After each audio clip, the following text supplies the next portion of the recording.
Oh, Chief, baby. Good to have you on the couch today, Congressman. Foreign policy, I know, is what you're focused on right now. I want to talk about home policy, though, with regard to guns. The president shifted so quickly to this conversation about guns per terrorists who a lot of times blow stuff up. Right. Yeah, I knew the pivot was going to happen. I was kind of blown away when it happened immediately. And, you always have liberals basically, like, when something like this happens, they'll say, well, we're not going to talk about gun control today. But we'll talk about, but by saying that, they're saying gun control. You know, the president says, hey, people can get their hands on this stuff too. I have nothing against it. I'm a very pro-Second Amendment. I have nothing against having the debate. That's what Congress is for. But this is not the appropriate time. And frankly, this was a tool of a guy that I obviously don't know alternate history, but my guess is even if he couldn't get his hand on an AR-15, he'd have found some way to walk into that nightclub and kill people. Or he would have had someone else buy it for him, which is how most criminals get guns. They don't break into homes and raid the gun cabinet. They have usually a girlfriend or a woman they know is not on any terror list or law enforcement list, and they go buy the guns for them. So I live in Illinois, and Illinois was the last state to approve concealed carry. And I'd set up to that point to people. I'm like, look, Illinois already has concealed carry. And, oh, shocked, they didn't know that. No. People that break the law conceal and carry every day in Chicago. The only people prevented from it are law-abiding citizens. Do you honestly, and about gun control, because that's such a good point. And I'm going to talk about this on my show tonight on FBN, because I think it's really important.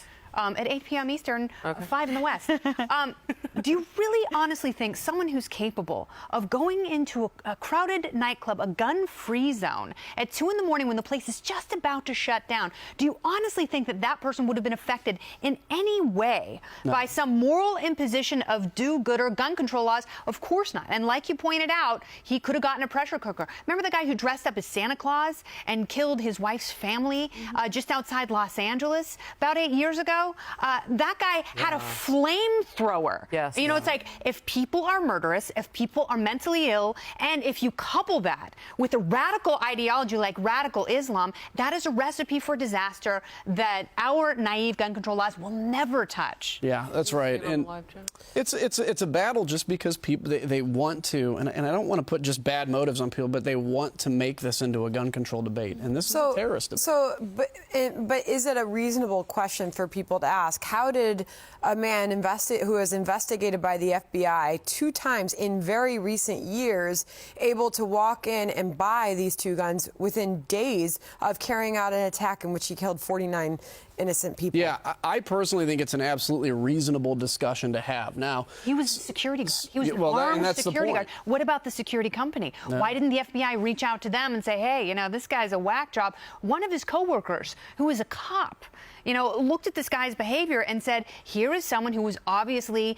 a danger to the rest of us and the community. Here's a person who's talking about religion. Here's a person who's making very specific threats, who was stalking Daniel Gilroy, the police officer, 30 text messages, 15 phone calls a day. And so the guy's like, you know what, I quit. I can't be around this guy. That's how crazy it is. But so then the FBI director, James Comey, during our live version of Outnumbered, he said there's nothing that he believes that the FBI could have done differently to prevent this. And then we spoke with Mike Baker, and he said, that's probably absolutely right. There's nothing they could have done differently within the laws of what they can do in an investigation. So do those laws need to change? Does the investigations that take place need to be different? So that's where the big discussion is going to be. Number one, if somebody's suspected of maybe having linked to terrorism, maybe there's a temporary list they can be put on where they're prevented from buying a weapon. Does that fall within the Constitution? Those are the questions. But he made a great point about, yes, within the law, they probably did everything they could.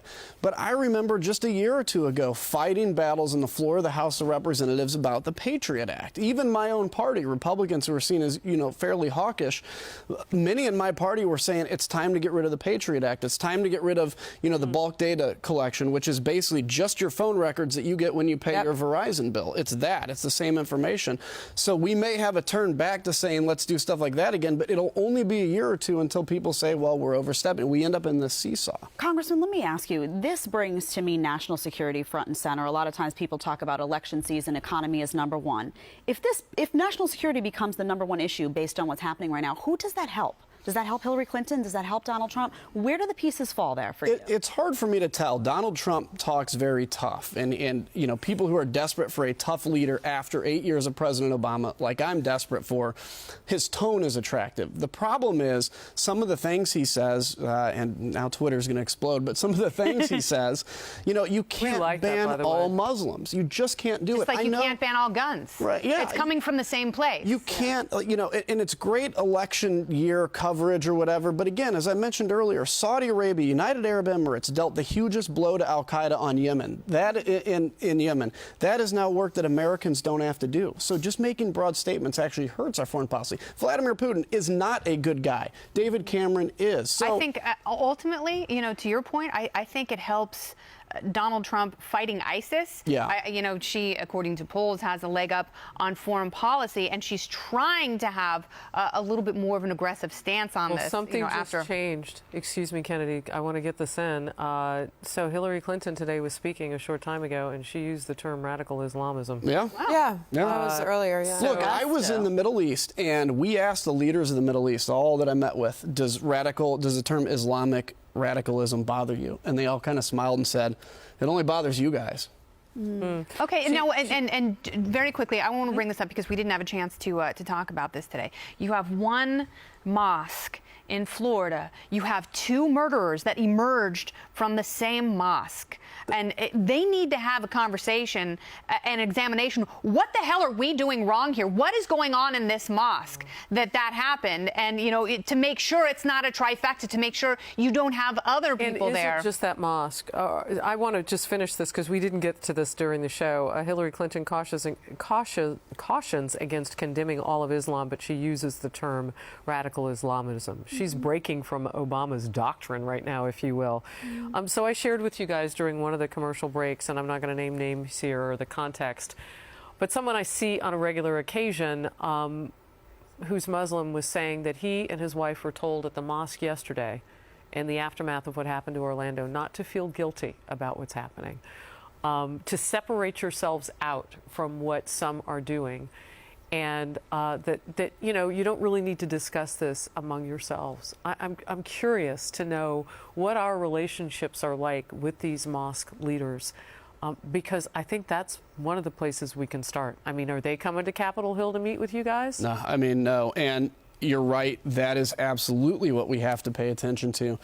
And a point I made earlier is we need to get human intelligence inside of some of these organizations. It's sensitive because it's domestic. I get that. Yeah. But you get human intelligence by recruiting people who, again, maybe were extremists or maybe are parishioners that believe in their country, that are willing to tell this information.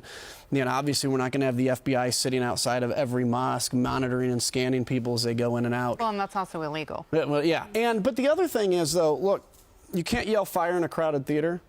I think if somebody is inciting terror against their country or inciting to kill the innocent, that falls under yelling fire in a crowded theater. And well, then get a warrant for it. I think you would find plenty of judges who would sign a warrant for that kind of surveillance. Yeah, and we're all for warrants. There's no way we should be getting around warrants on this. But this is where we have to look at how to deal with these issues. Well, you can thank the FISA courts in your beloved Patriot Act, and maybe have a re-examination of that as well. A question from one of our Facebook Live viewers, and it's such an excellent one.